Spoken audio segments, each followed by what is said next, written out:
ఎవరు చేసిన కర్మ వారు అనుభవించక తప్పదు. ఇది మనం తరచుగా చూస్తూ ఉంటాం, వింటూ ఉంటాం. ఆచరణలో కనిపిస్తుంది, ఆచరణలో వినిపిస్తుంది.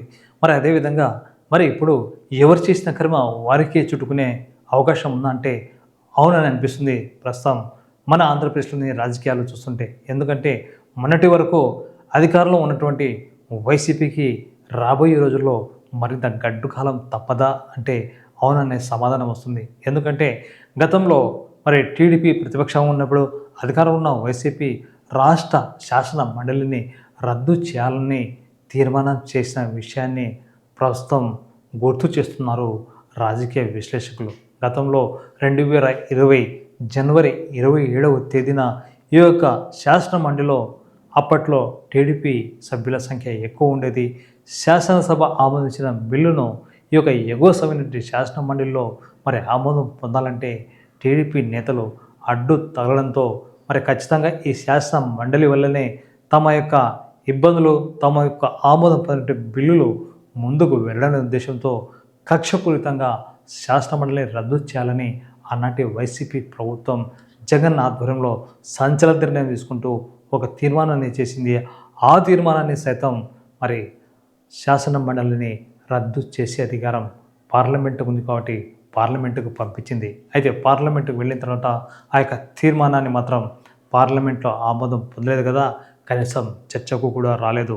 అంటే కేంద్రంలో ఉన్నటువంటి బీజేపీ ప్రభుత్వం ఈ యొక్క శాసన మండలి రద్దును ఏమాత్రం సమర్థించలేదన్న విషయాన్ని కూడా స్పష్టమవుతుంది. అయితే ఈ నేపథ్యంలో ప్రస్తుతం అప్పట్లో వైసీపీకి కాస్త సభ్యుల సంఖ్య తక్కువ ఉండేది. కాలక్రమేణా ఎన్నికలు ముగిసే నాటికి ప్రస్తుతం ఆంధ్రప్రదేశ్ శాసన మండలిలో వైసీపీ ఆధిపత్యం ఎక్కువ ఉంది. దాదాపుగా 58 మంది సభ్యులలో 44 మంది వైసీపీ ఎమ్మెల్సీలే ఉన్నారు. ఈ సమయంలో రాష్ట్రంలో అధికారాన్ని చేపట్టినటువంటి టీడీపీ ప్రభుత్వం రానున్న రోజుల్లో వైసీపీ అయితే 2020లో ఎలాంటి తీర్మానాన్ని అమలు చేసి ఆ యొక్క తీర్మానాన్ని పార్లమెంటుకు పంపించిందో అదేవిధంగా ప్రస్తుతం ఆంధ్రప్రదేశ్లో ఉన్నటువంటి టీడీపీ ప్రభుత్వం, చంద్రబాబు నాయుడు ప్రభుత్వం కూడా ఖచ్చితంగా ఎమ్మెల్సీలుగా ఉన్నటువంటి ఈ యొక్క శాసన మండలిని రద్దు చేయాలనే ఆలోచన ఉన్నట్టు తెలిసింది. మొత్తానికి ఆంధ్రప్రదేశ్ శాసన మండలిలో మొత్తం 58 మంది సభ్యులు ఉంటారు. అయితే రాజ్యాంగంలోని 168 ఆర్టికల్ ప్రకారం ఈ యొక్క శాసన మండలిని ఏర్పాటు చేయడం జరుగుతుంది. గతంలో దివంగత ఎన్టీఆర్ ఈ యొక్క శాసన మండలిని రద్దు చేశారు. రెండవసారి జగన్మోహన్ రెడ్డి శాసన మండలిని రద్దు చేసే ప్రయత్నం చేశారు. కానీ అప్పట్లో దివంగత ఎన్టీఆర్ చేసిన ప్రయత్నం ఫలించి శాసన మండలి రద్దయింది.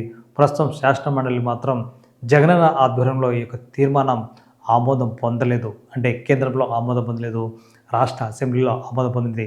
దానికి జగనన్న చెప్పిన కారణం ఏమంటే ఈ యొక్క రాష్ట్రానికి ఆర్థిక భారం అవుతున్న ఉద్దేశంతో శాసన మండలి రద్దుకు ప్రతిపాదన చేసి తెలిపారు.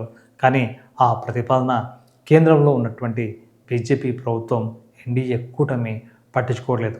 కానీ ప్రస్తుతం కూడా ఎన్డీఏ కూటమి ఉంది.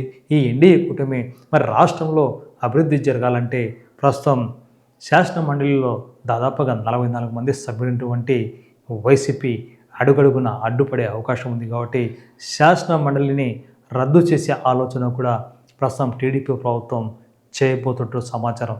ప్రస్తుతం కేవలం 44 మంది వైసీపీకి ఉండగా మిగతా వారిలో టీడీపీ వాళ్ళు ఉన్నారు. 4 స్థానాలు ఖాళీగా ఉన్నాయి.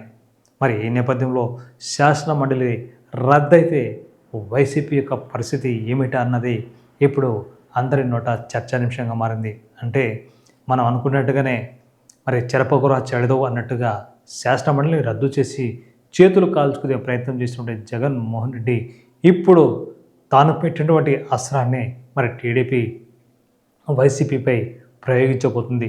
ఒకవేళ శాసన మండలి రద్దు అంటూ జరిగితే వైసీపీ సభ్యుల్లో శాసనసభలో మాజీ ముఖ్యమంత్రి జగన్మోహన్ రెడ్డి సహా 11 మంది మాత్రమే ఈ యొక్క అసెంబ్లీలో ఉండే అవకాశం ఉంది.